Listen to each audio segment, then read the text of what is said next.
Eh bien, mes chers amis, merci de prendre le temps de regarder cette 12e et ultime une œuvre de la saison 2020-2021 et cet ultime moment de rencontre entre nous et de regard partagé sur une création picturale sera consacrée à Nicolas de Staël.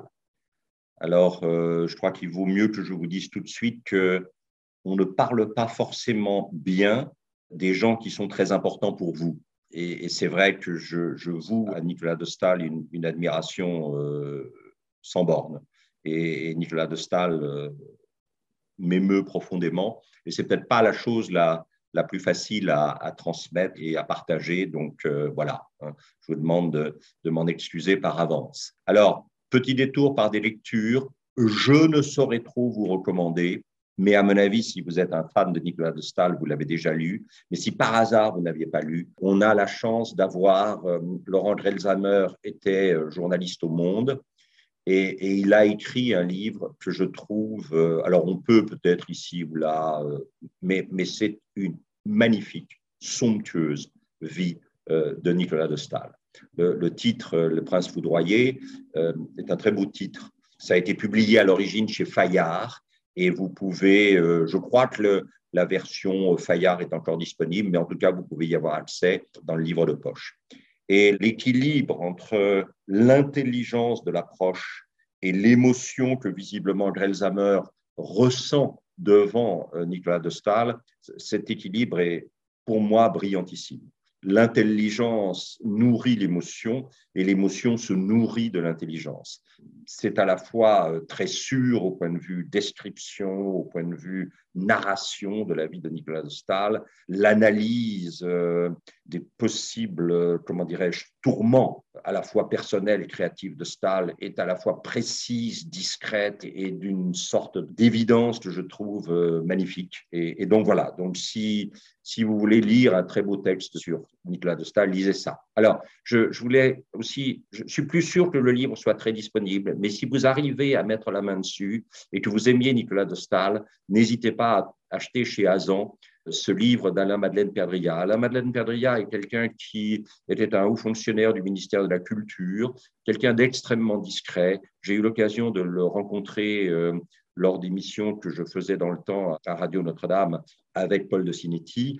Et j'ai toujours été très frappé par l'intelligence et la sensibilité de Perdriat et sa capacité à repérer dans une œuvre des moments essentiels et à trouver à la fois ses mots à lui pour parler de ça et à aller chercher dans les mots des peintres des moments d'expression extrêmement essentiels pour, voilà. Bon, vous le savez, j'aime beaucoup cette phrase de Bacon qui dit « Pourquoi le peindre si vous pouvez l'écrire hein, ?» Est-ce que vraiment vous avez besoin effectivement de peindre si vous pouvez le dire? La peinture tire sa légitimité d'une impossibilité à dire. Alors on dit par la peinture ce qu'on ne peut pas dire par les mots. Et c'est vrai que Nicolas de Staël a été à la fois quelqu'un qui a peint et dit un certain nombre de choses, et sans forcément qu'il y ait un lien très immédiatement visible. Par contre, je trouve que Perdriat a très bien choisi les mots de Nicolas de Staël et qu'il les fait dialoguer sans forcer quoi que ce soit avec l'œuvre de Nicolas de Staël de façon magnifique. Le livre de Stéphane Lambert, j'avais attiré votre attention sur le livre qu'il a consacré à Léon Spiliart, dont nous avons parlé de très beau, là aussi, belle méditation sur l'œuvre de Nicolas de Staël, mérite pour les gens qui aiment Staël d'être lu. Et puis, comme toujours, et très bien fait là aussi, dans la collection Découverte Gallimard, le petit livre de Marie Duboucher, qui a connu, enfin, qui connaît bien la famille de Nicolas de Staël, ses enfants. Beau livre, très bien illustré, voilà. Bon, donc ça, ce sont des suggestions de lecture. Alors, l'œuvre que j'ai choisie s'appelle Agrigente. Elle date de 1953 et elle va nous accompagner dans le chemin que je vais essayer de tracer vers elle.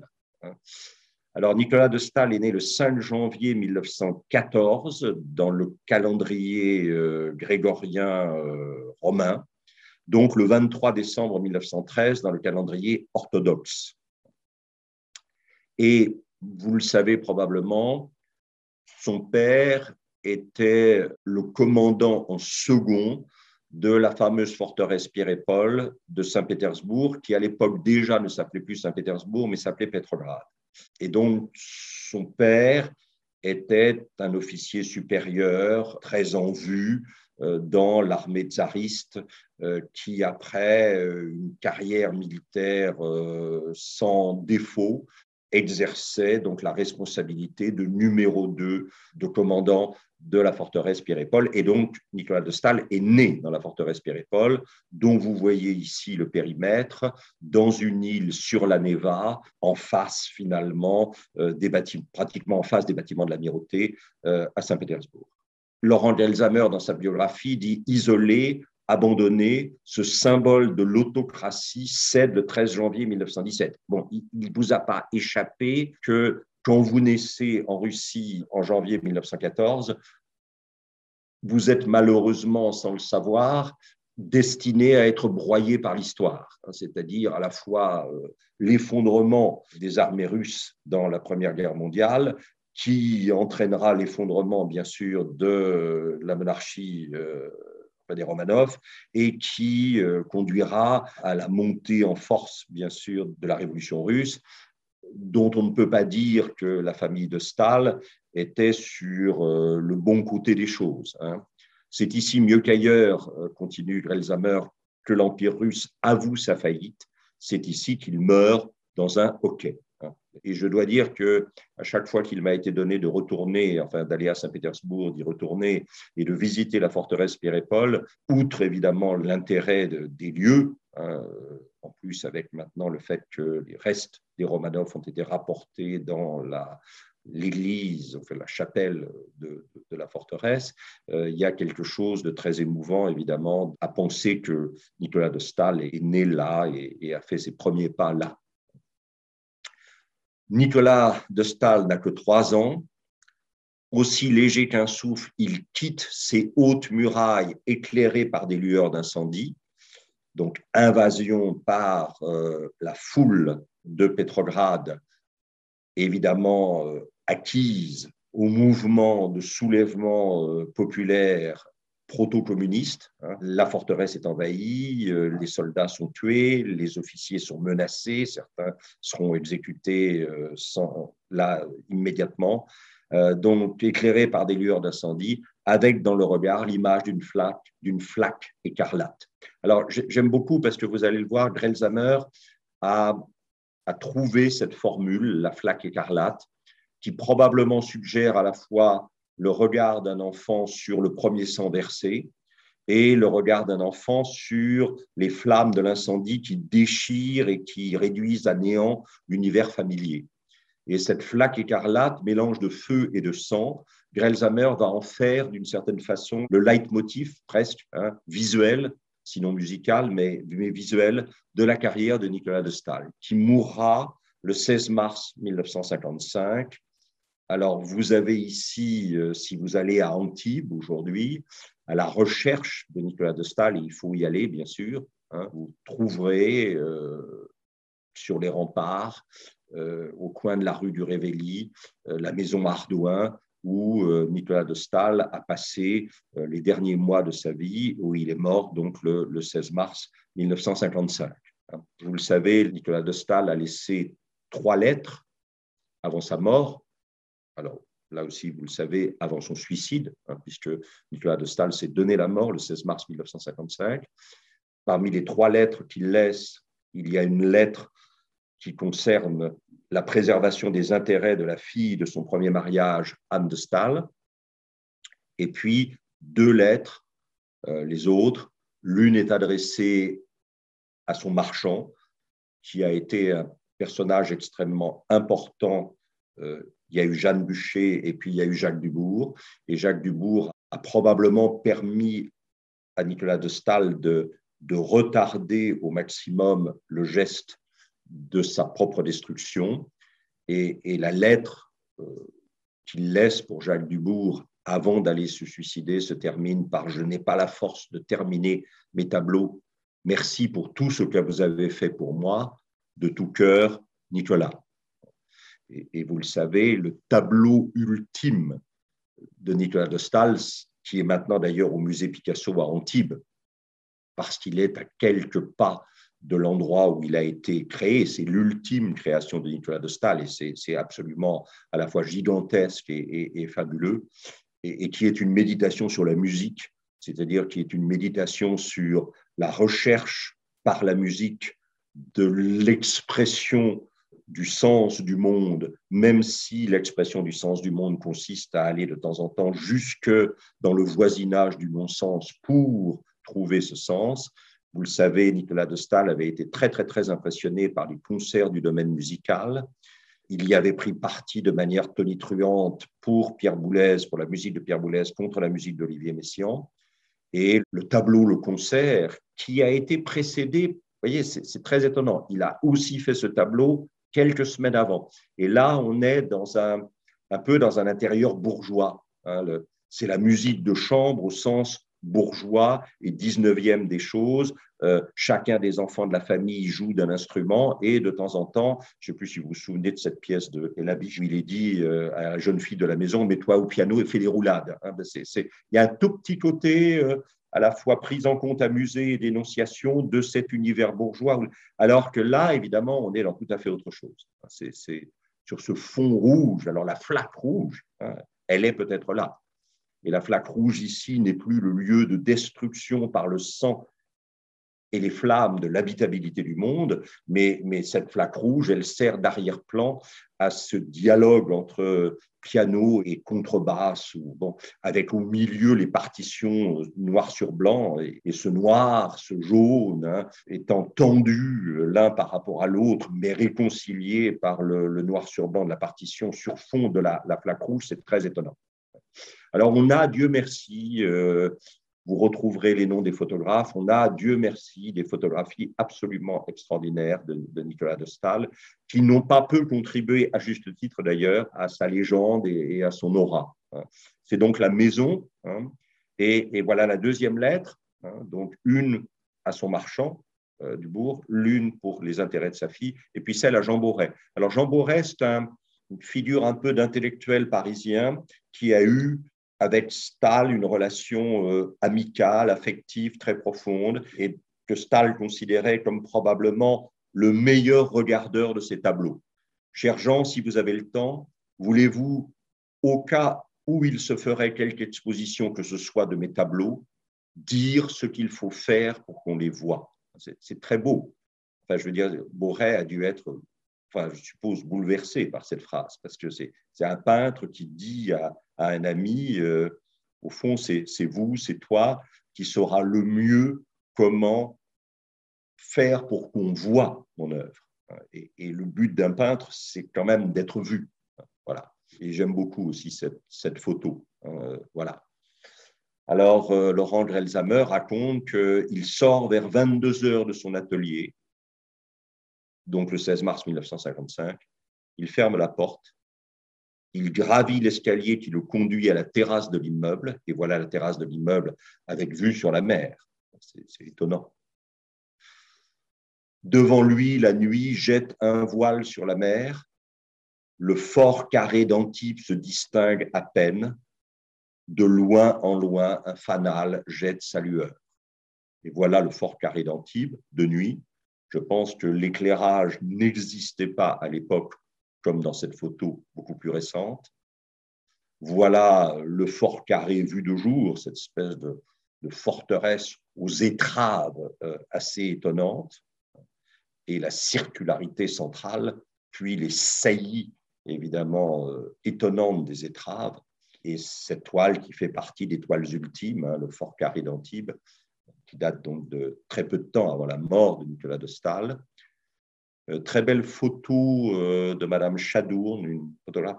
Il y a ce côté équilibre entre une présentation de la maturité d'une adolescence. C'est assez étonnant, très, très beau portrait de Nicolas de Staël.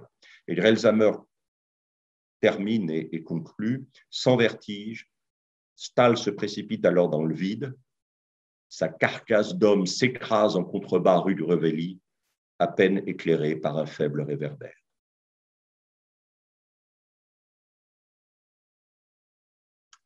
Revenons donc à Agrigente 1953. Stahl a beaucoup voyagé. Je vais vous passer les détails de la fuite de Saint-Pétersbourg, de la traversée des pays baltes, puisque à l'origine, évidemment, la famille Stahl venait plutôt des pays baltes, ce qu'on leur a toujours fait sentir dans la Russie tsariste, et puis finalement la Pologne, et puis finalement l'installation dans une famille assez aisée et fortunée de Bruxelles, qui, après la Première Guerre mondiale, a reçu chez elle des orphelins russes, puisque le père et la mère de Nicolas de Staël sont morts effectivement pendant la Première Guerre mondiale. Et ensuite, Nicolas de Staël a voulu beaucoup voyager. Voyage en Espagne en 1935 avec cette barque aux Baléares, dont je vous montre un détail. Et puis en 1936-1937, un assez long voyage au Maroc avec ce dessin de musicien arabe. Et puis ce portrait de Nicolas de Staël réalisé par un de ses compagnons de voyage, Jan Tenkat, en 1937. Alors, Staël a toujours été fasciné par le dessin. Je vous ai rapporté ici quelques dessins que j'aime beaucoup parce que ce sont des dessins de la fin et qu'il y a une maîtrise par Staël de l'espace de la feuille. La place laissée à la réserve, c'est-à-dire à la partie de la feuille qui n'est pas couverte par le dessin, est énorme. Et il y a un art de la scansion du vide et du plein que je trouve personnellement très, très remarquable chez Staël. Que ça soit dans l'horizontalité avec la barque ou le chaland au premier plan, repris en écho par le petit bateau, la petite barque au milieu parallèle à la surface, et puis au contraire les étraves des barques, un peu comme dans le fort carré qui semble venir vers vous dans la partie supérieure ou ici, là aussi, ces juxtapositions de verticalité avec la barque de gauche qui semble pénétrer l'espace du dessin, celle de droite qui semble sortir de l'espace du dessin, celle qui est parallèle à la surface du dessin derrière, et puis la verticalité. Voilà. Et je trouve qu'il y a un art de l'économie du trait, de l'économie évocatrice du trait, qui est absolument remarquable chez Staël. Ici, un ensemble de troncs de pin, probablement dans une forêt du Luberon ou de l'arrière-pays d'Antibes, et le thème du nu, en 1955, avec ce visage ou ce buste calé dans une configuration linéaire complètement opposée au fonctionnement général du dessin. Très, très belle représentation de la table de travail en 1954. Et puis, ce dessin assez étonnant, réalisé avec des feutres qui avait été amené par un Américain, Schempp, qui était passionné par la peinture de Staël et qui a été le vecteur de la pénétration du marché de l'art américain par Nicolas de Staël. Il ne faut jamais oublier que Nicolas de Staël a vendu d'abord aux États-Unis avant de vendre en France. Et ça m'a toujours fasciné parce que Wallace Stevens, un des plus grands poètes américains, qui était en même temps le PDG d'une compagnie d'assurance à Hartford, dans le Connecticut, puisque toutes les compagnies d'assurance américaines avaient leur siège social à Hartford. Dans la correspondance de Stevens, qui était fasciné par l'art et un collectionneur, on a la trace d'une proposition que lui fait son marchand d'acheter des œuvres de Nicolas de Staël, et Wallace Stevens finira par acheter. Voilà. Et ça s'appelle Vol des oiseaux. C'est très, très étonnant. Voilà. Et regardez ce qu'il écrit dans sa lettre à Pierre Lecuir du jeudi 3 décembre 1949. L'espace pictural est un mur, mais tous les oiseaux du monde y volent librement à toute profondeur. Donc vous avez la surface du mur et la capacité, la surface plane du mur ou de la toile, et vous avez la capacité de l'artiste de créer une profondeur, qui est l'origine même de l'histoire de l'image et de la perspective. Voilà. Vol d'oiseau de 1951. Alors, Vers la flaque écarlate, ça c'est sa première femme, Janine, bien sûr, qui mourra dans des circonstances douloureuses à Paris. Toujours Agrigente, qui nous accompagne depuis le début. Et puis alors, il faut bien dire, les années 40, c'est-à-dire des choses à la fois très sombres, très linéaires et très agitées, alors que très colorées, très masses, très calmes. Là, on est vraiment, c'est une des grandes questions de la carrière de Stahl, mais vous le savez, hein. C'est-à-dire comment cet homme qui commence en peinture par des choses aussi sombres, aussi, je dirais, on a presque l'impression qu'il est en train d'essayer d'entacher le silence ou le vide de la toile par une sorte de crispation de l'arrêt et des lignes. Et vous voyez, quand il y a de la couleur, très peu, ça c'est les années 45, 46, 47, on marquera simplement les grandes étapes, mais on ne peut pas.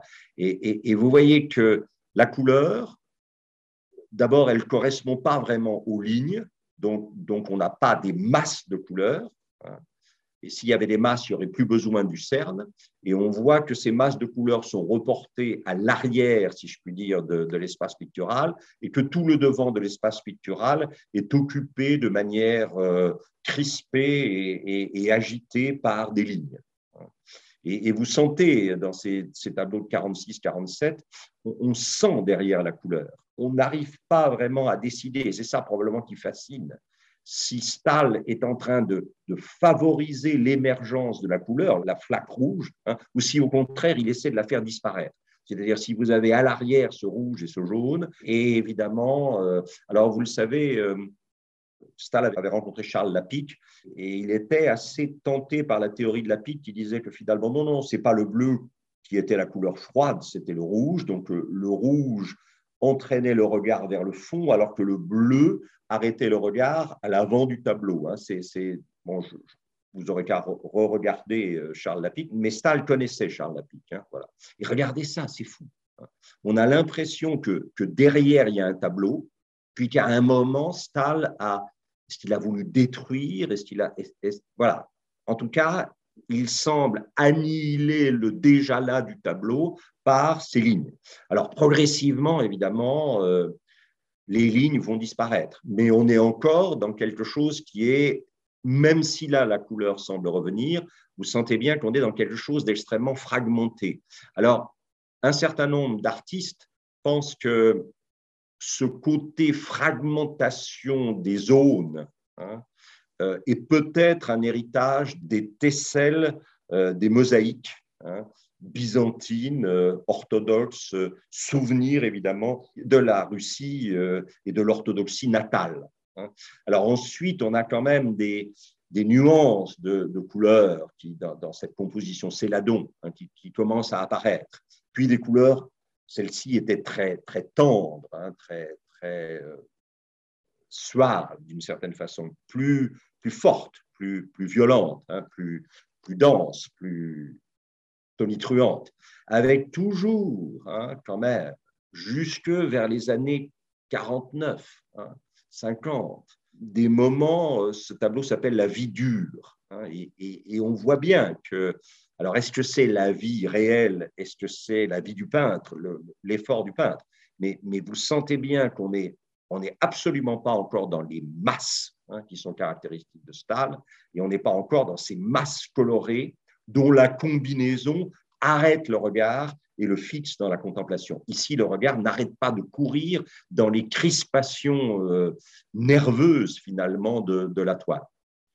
Alors, il va effectivement prendre un atelier rue Gauguet, atelier qui a été réalisé par un disciple de Robert Malestévin. Vous retrouvez les grandes zones blanches et les architectures métalliques des grandes baies des ateliers d'artistes qu'on trouve rue du Docteur Blanche, par exemple, chez Malestévin, c'est que son disciple ici reproduit. Et vous avez ici une des compositions ultimes de la fin des années 40, début des années 50, qui s'appelle tout simplement rue Gauguet, comme s'il voulait célébrer le fait que cet atelier, qui n'est plus celui de la rue Nollet, mais celui de la rue Gauguet, lui avait apporté finalement de lumière et peut-être à travers la lumière, une forme d'apaisement dans sa création picturale. Alors, Le problème, c'est de retrouver la couleur. Puisque vous l'avez vu, tout ce que je vous ai montré, c'est des choses qui sont construites pour éviter que la couleur émerge. Voilà. Éviter que la couleur devienne dominante. Éviter que la flaque rouge récupère sa puissance de déstabilisation. Et là, je trouve l'idée de Grelsheimer brillante. Alors, elle vaut ce qu'elle vaut, hein, mais c'est cette idée que la flaque rouge obsédante de la flamme et du sang d'un enfant qui ne peut pas verbaliser et qui est complètement déstabilisé par cette vision qu'il ne peut pas maîtriser par la parole, elle sera finalement maîtrisée dans la peinture et qu'après, évidemment, Stahl basculera. Voilà. Alors là, dans les années 49-50, on a cette série de dessins, aquarelle, gouache, huile, un mélange, géométrie, mais vous sentez que progressivement, les lignes ont tendance à devenir beaucoup plus minces et à disparaître, et la couleur a tendance à devenir plus importante par la surface et nettement plus visible. On a l'impression que les lignes s'enfoncent dans l'image, alors que les couleurs émergent de plus en plus de l'image. Bon, il y a des gens, moi j'aime beaucoup ça. Alors, ensuite, regardez, hein, on est en 50. Enfin, une sorte de suavité. Hein, cortège, procession. Hein. Voilà, et j'aime beaucoup tout ce qui, à la lisière du blanc, parle du frémissement de petites zones colorées. Hein. Voilà, c'est plus austère.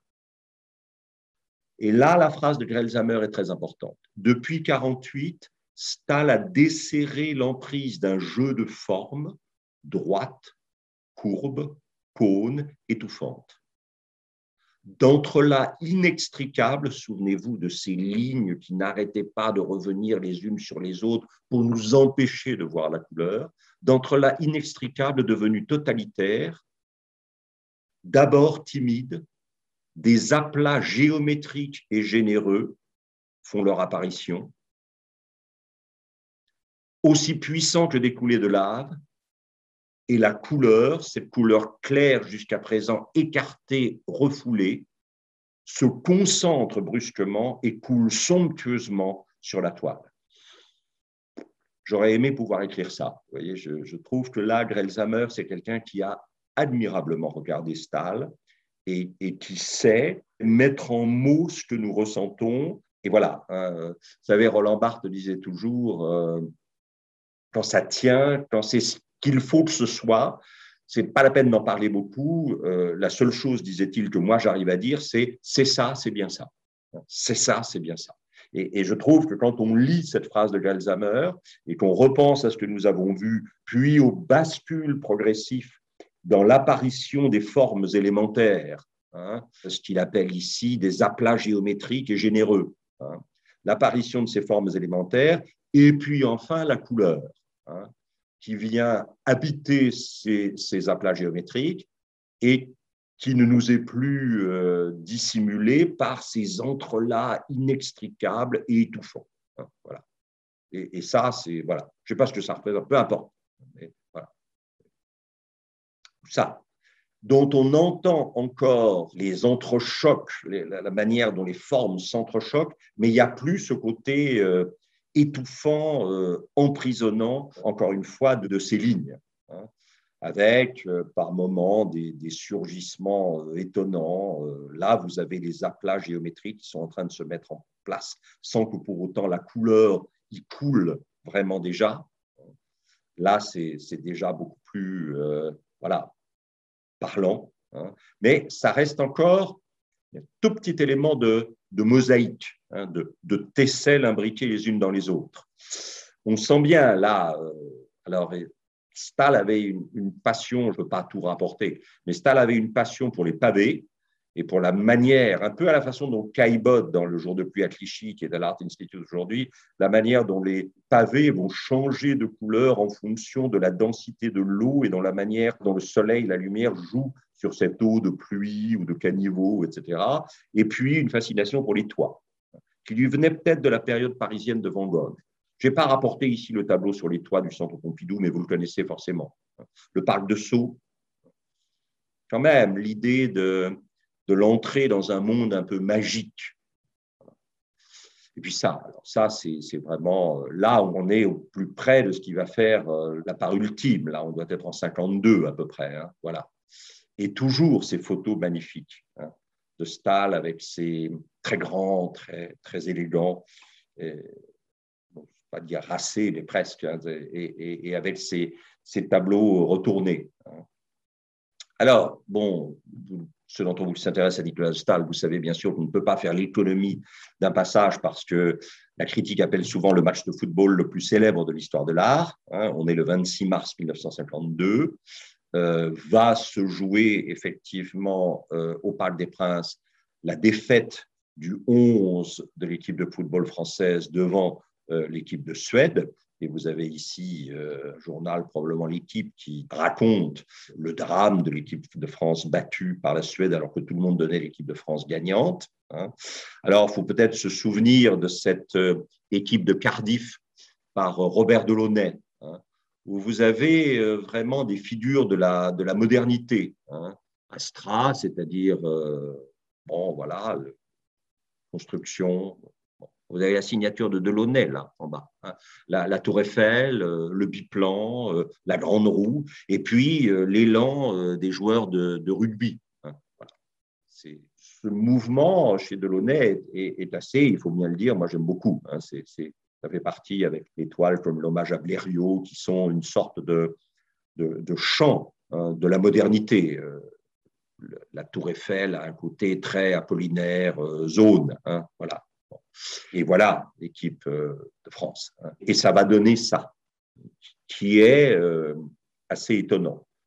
C'est-à-dire que les joueurs vont devenir, à travers leur maillot et leurs mouvements, des zones de couleurs sur ce fond vert de la pelouse et dans la nuit, puisque pourquoi est-ce que Nicolas de Staël et Françoise, sa femme, sa deuxième femme, sont allés au Parc des Princes? Parce qu'on est dans les débuts des nocturnes. Alors, le nocturne, c'est-à-dire les immenses projecteurs qui vont éclairer le match de football en contrebas, c'est une manière nouvelle de voir le réel. Et ça, ce sont les tout petits tableaux de la Nation de Granville au musée de Dijon, mais qui traduisent évidemment la décomposition, recomposition du corps en zones de couleurs, hein, les chaussettes rouges, le short blanc, le maillot bleu, hein, et cette recomposition du corps et du mouvement en zones de couleurs géométriques articulées les unes sur les autres. C'est assez étonnant. Et là, on sait que ça aura une importance fondamentale. D'une certaine façon, Nicolas de Staël accepte de voir sans dire ce qu'il voit. Hein. Il en reste à l'évidence des sens, à l'évidence du visuel. Qu'est-ce que c'est? Je ne sais pas. Je n'ai pas à vous dire ce que c'est. J'ai à vous rendre compte de ce que je vois et de comment je vois. C'est tout. Alors, Grelsamer, toujours lui, hein, d'où mon conseil pour ceux d'entre vous qui s'intéressent à Nicolas de Staël et qui n'auraient pas lu le livre, d'aller vers lui. Hein. Mais au fil du temps, il se contente d'une ligne d'horizon. Le ciel noir vient buter sur les formes déliées du début, se solidifient, se simplifient encore davantage, deviennent des blocs imposants. Et vous voyez, ça, pour moi, c'est fondamental. La leçon de France-Suède, c'est les formes un tout petit peu arabesques, même si c'était des arabesques violentes et un peu lourdes dans les lignes noires qu'on voyait dans les œuvres de, disons, 45 et 49, hein, ces formes déliées du début se solidifient, se simplifient encore davantage et deviennent, comme le dit Grelsamer brillamment, deviennent des blocs imposants. Et ça, c'est vraiment tout à fait fabuleux. C'est très difficile de parler de Nicolas de Staël ou de commencer à regarder Nicolas de Staël d'une manière qui soit fidèle à sa démarche de peintre sans passer par France-Suède en 52. Et regardez, il écrit, alors c'est fou, hein, quand même quelqu'un qui va admirer Boulez et être reconnu par Boulez, et c'est quelqu'un dont Bon, en dehors du Bourg et de Boré dont on a parlé tout à l'heure, en dehors de Jeanne Bûcher, en dehors de… Je n'ai pas eu le temps de montrer, je ne peux pas en une heure montrer Alberto Magnelli, je ne peux pas montrer Charles Lapide, j'ai montré un Delaunay tout à l'heure, mais bon, c'est quand même quelqu'un qui à la fois est reconnu par art et en même temps, son espèce, alors que tout le monde s'embarque, alors lui, il va appeler ça l'abstraction avant, hein, parce que c'est l'époque de l'attraction avant, et lui ne supporte pas l'abstraction. Il n'a jamais voulu être un peintre abstrait. Il a voulu, d'une certaine manière, donner à voir ce que l'œil ressent quand il est confronté pour la première fois au réel, avant que se mette en marche à l'intérieur de chacune et de chacun d'entre nous la parole, le discours. Comment le réel nous apparaît avant que nous cherchions à rationaliser ce que nous voyons en le verbalisant, c'est-à-dire à reprendre du pouvoir sur l'émotion du voir par le fonctionnement de la parole. Et ça, le but de Stahl, c'est ça, je crois. Et ça, en ça, c'est un peintre fondamental. Nous réapprendre à nous en tenir pour un temps au choc du voir, sans médiatiser le choc du voir par les mots qui nous permettent de reprendre un contrôle sûr. Une des présences les plus proches et les plus amicales de la vie de Nicolas de Stahl, c'est René Char, c'est pas rien. Entre ciel et terre sur l'herbe rouge ou bleue, une tonne de muscles voltige en plein oubli de soi, avec toute la présence que cela requiert en toute invraisemblance. Alors, vous voyez, c'est ça qui m'intéresse, c'est la juste imposition de ces deux mots. Il y a la présence que l'œil voit et il y a l'invraisemblance. On n'en est pas à dire, à essayer de remettre une logique dans ce qu'on voit et à remettre de la discursivité. Voilà ce que c'est, ça c'est le short, ça c'est le… que j'ai fait tout à l'heure, qu'on ne peut pas ne pas faire. Mais voilà, hein. Quelle joie, René, quelle joie. C'est évident qu'il y a là quelque chose de… C'est quand même curieux de voir Nicolas de Stahl partager à René Char la fascination d'un match de football. Mais c'est parce que ce qu'il partage à René Char, c'est la fascination d'un visuel qui, d'une certaine manière, déstabilise complètement la personne parce qu'elle se laisse faire par le choc de ce qu'on voit et qu'elle n'est pas encore engagée dans cette tentative de rationalisation, de nomination, d'apprivoisement par la parole du choc émotionnel de voir. Voilà. Toujours ces photos magnifiques de lui, sa boîte de couleurs. Regardez ce que Patrick Sabatier écrivait dans Libération le 12 juillet 2005, au moment où ouvrait au musée Picasso à Antibes une très belle exposition sur le dernier été et le dernier hiver de Nicolas de Stahl à Antibes. Nicolas de Stahl ne jouait pas. Le peintre exilé à Antibes de septembre 1954 à sa mort. Parce qu'en fait, effectivement, il a quitté sa famille, ses amis, et de septembre 54 à sa mort en avril 55, il a vécu dans une expérience de solitude quasi absolue, interrompue simplement par la réception et l'écriture de lettres. Le peintre exilé à Antibes de septembre 54 à sa mort revendiquait hautement le vertige comme un attribut de sa qualité, vertige auquel il finira par céder. Il avait largué toutes ses amarres familiales, amicales et esthétiques pour gagner ce bout du monde. Pas facile de se refaire une vie seul face à la mer. Et vous avez vu tout à l'heure la terrasse, d'où il va se jeter et qui donnait directement sur la mer.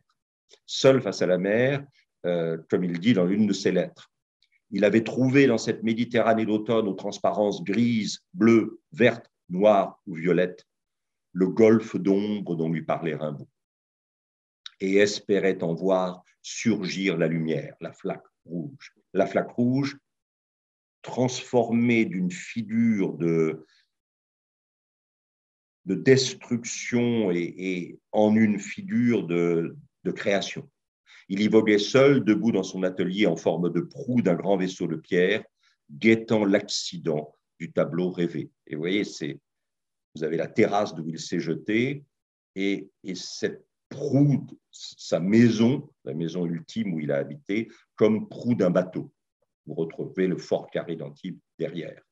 La flaque écarlate, bon, toujours agrigeante, bien sûr. Hein. Alors, le rouge ne sera pas forcément la couleur dominante. Là, vous avez le phare d'Antibes qui d'évidence a dû être fait dans cet hiver 54-55, à un moment où les couleurs méditerranéennes sont complètement apaisées et disparaissent. Ça, au contraire, c'est le Nord.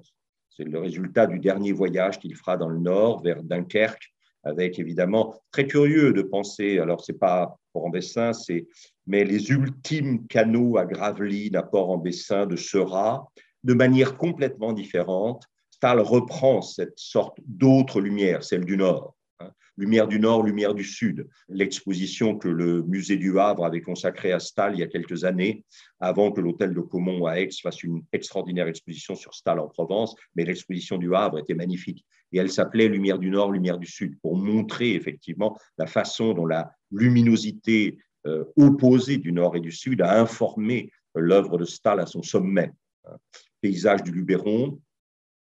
J'aime beaucoup cet arbre bleu dans cette mosaïque Il y a vraiment des moments où on est complètement... il y a une puissance et en même temps un lyrisme dans les variations sur les bleus jusqu'au noir en bas à gauche, et presque une espèce d'alliance entre la couleur extrêmement froide, le bleu, et la couleur extrêmement chaude, le jaune, cette espèce de réconciliation des contraires qui est quand même tout à fait étonnante. Ces moments du Luberon, puisque vous le savez, avant de s'installer pour la période ultime conduisant à la mort à Antibes, il a vécu à Ménherbe. Pour ceux d'entre vous qui connaissent le Luberon, Ménherbe, c'est quelque part entre Lacoste et voilà, côté nord du Luberon, bien sûr. Voilà. Et puis, voilà, on passe de choses qui sont très jaunes et presque pastel. Enfin, il arrive à faire avec la couleur de l'huile du pastel et au contraire des choses extrêmement tranchées, extrêmement tendues. On retrouve ici le thème des dessins, vous vous souvenez, les bateaux qui sont parallèles et puis voilà, et au contraire ceux qui s'enfoncent ou qui sortent de la toile. Des natures mortes que je trouve personnellement superbes, là aussi très suggérées, comme si le saisissement devant l'objet imposait d'éviter d'enfermer, d'avoir le dernier mot sûr. La peinture de Stahl, c'est une peinture qui refuse le dernier mot sûr. Il y a toujours ce côté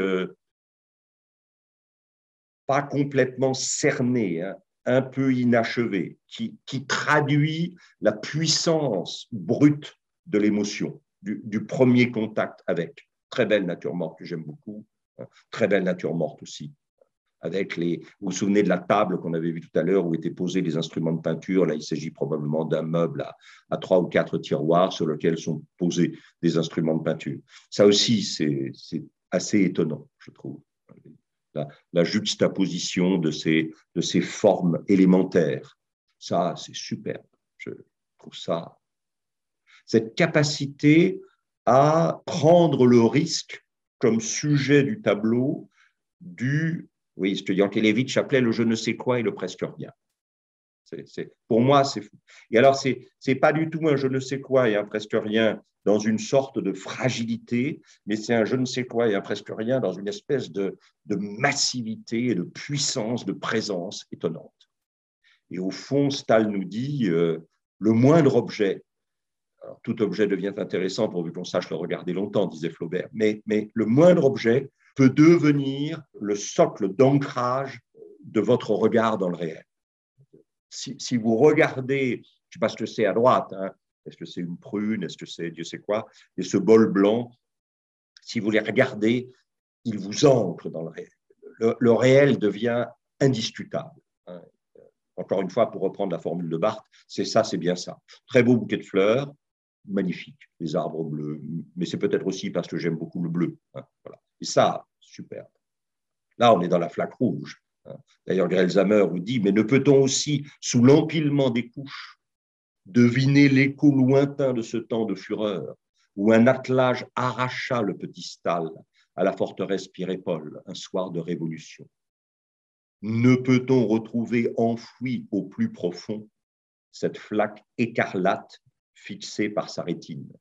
Et cette flaque écarlate qui, d'une certaine manière, hantait de manière menaçante le regard de l'enfant, cette flaque écarlate, elle va d'une certaine façon justifier l'adhésion du regard du peintre homme adulte au réel. Alors bien sûr, il y a les bleus toujours. Bon, c'est un des tableaux les plus connus de Stahl et les plus émouvants. Mais ça, j'aime beaucoup. Et alors, vous voyez, la flaque rouge qui occupe une place un peu périphérique ou une suggestion à peine discrète dans le vert à gauche, mais là, et qui n'est plus quelque chose qui m'angoisse jusqu'à la peur de me perdre, mais qui au contraire me rassure sur la vibration du monde, l'existence du monde. Voilà, ça, c'est somptueux. Et regardez, quand vous pensez qu'il est parti de ça, c'est fou. Il faut toujours, quand on se laisse fasciner à juste titre par les grandes œuvres de la fin, il faut toujours de temps en temps remettre une œuvre du début pour voir à quel point les choses ont bougé. Ça, c'est magnifique. Là, vous les avez, les flaques rouges. La flaque rouge, et les fruits du monde. Ce monde qui nous donne des fruits. Et cet arbre qui nous réconcilie avec le réel. Petite mosaïque encore, le regard de Stahl. Alors, Agrigente, évidemment, le grand voyage de 53 en Sicile, qui le fascinera. Et regardez la manière dont il est capable de varier les couleurs, le noir, l'immense flaque rouge derrière du ciel, et puis les affleurements d'espaces montagneux autour de la ville, les imbrications de zones géométriques dont parlait Grelsamer tout à l'heure, avec toujours ce rouge qui n'est plus quelque chose qui panique et qui détruit la lisibilité du monde, mais qui au contraire la fonde. Des éléments assez étonnants, on voit ici, dans le dessin. Et puis ça, c'est fou, c'est le violet, le rose, et puis ces conjonctions de formes géométriques qui apparaissaient dans les premiers tableaux, mais qui sont libérées des lignes noires, écrasantes et destructrices. Et ces zones rouges, jaunes, plages, zones éclairées, qui se combinent pour cette espèce d'explosion centrale. On a l'impression qu'au centre, vous avez quelque chose qui est le résultat de la confrontation de ce qui vient de gauche et de droite et qui, tout d'un coup, explose en une manifestation de vie et de présence. Dans sa lettre à Pierre Lecuir du 27 novembre 1954, il dit « J'irai jusqu'à la surdité, jusqu'au silence, et cela mettra du temps. Je pleure tout seul face au tableau. Il s'humanise doucement, très doucement, à l'envers. Ne vous tourmentez pas pour le gâchis. Il y est de toute façon, inévitablement. »